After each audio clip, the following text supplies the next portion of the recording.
the wrong direction. Joining me now with analysis of the president's new campaign strategy is pollster and president of the Word Doctors Group, the great Frank Luntz. Frank, this is pathetic, obviously. Will it work? I thought midterms were always a referendum on the incumbent. Can he change the narrative to make a referendum on the former president? They are, by the way. Welcome from the dark side, Tucker. Thank you, Frank. Yes, it is supposed to be a referendum, and what I don't understand is, just look at the numbers. We had a pretty large deficit back in 2008. Now in 2010, it's gone from billions to trillions. Our debt is greater in the last year and a half of the Obama administration than for 200 years before that. The unemployment rate when the stimulus passed was at 8%. Now it's at 9.5%. Statistic after statistic, the Obama administration wants you to forget what's happening today. That's why they're trying to focus on the past. But I'll tell you something, the American people vote no in off-year elections. They vote no for the direction, they vote no for the policies, and it's their chance to send a message to Washington. And what Obama is afraid of is that they will send this huge message to Washington, just like 1994, giving Republicans a majority, at least in the House. Well, you know, it may be, I was saying about this before the show, it's possible that they're looking backwards and blaming the former president, who many people dimly remember. I mean, it has been, a year and a half, because they can't brag about what they've done, and yet they're trying. Take a look at this. This is the president in Las Vegas yesterday. We knew it would take us months, years to dig ourselves out of the holes that we found ourselves in. That's longer than anybody would like, but here's what I also know. An economy that last year was shrinking by 6% is now growing. An economy that was shredding jobs at an unbelievable pace. We've now had 6 months in a row of private sector job growth. That's because of policies that Harry Reid helped bring about.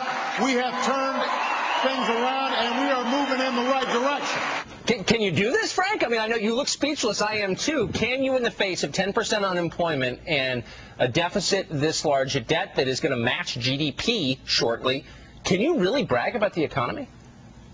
I don't want to sound too statistical, but let me rattle off a couple of public opinion findings from the last couple of weeks.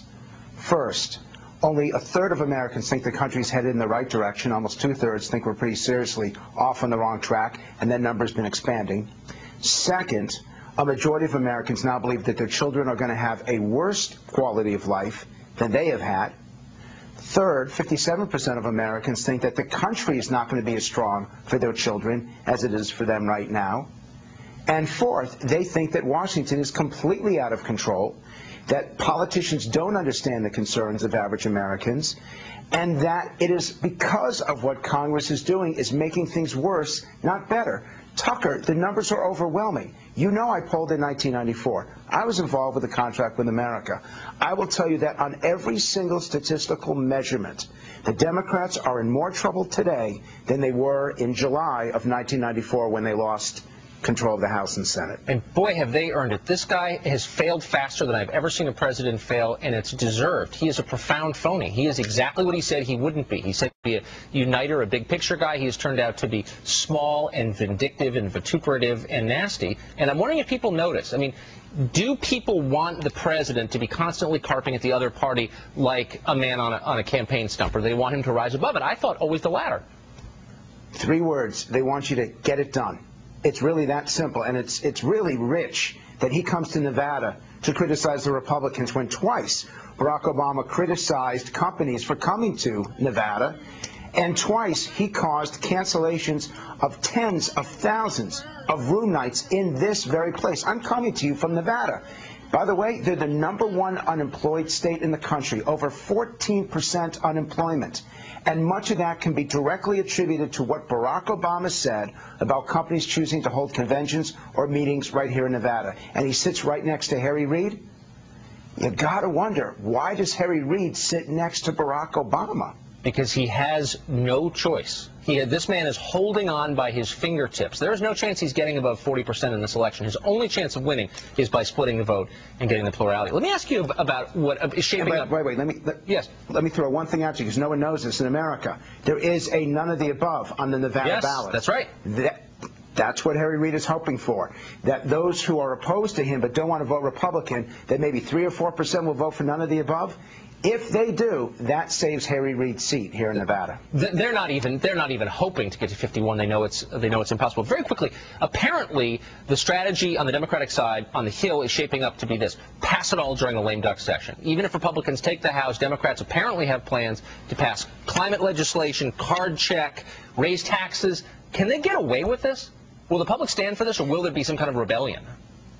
You know, legislatively, they can get away with it. It has happened before. But in terms of a public opinion standard, let me tell you, we've looked at this over the last few days. The ratio is 3-to-1. If you think the public is angry now at Washington, Tucker, if they did this by 3-to-1, the public would oppose this effort. Even a narrow majority of Democrats would not want their party to push something through, because that would be a complete rejection of what the American people would have said in November. You know, let's take partisanship aside. What really matters is some way for this country to come together, to work together, to move forward, to get that optimism back. You do something so cynical, Washington, yes, as to ignore the American people in November, then you deserve everything you get in December and for the next 2 years. Let's hope it's a vigorous spanking. Frank Luntz. Thanks, Frank. Appreciate it. Thank you.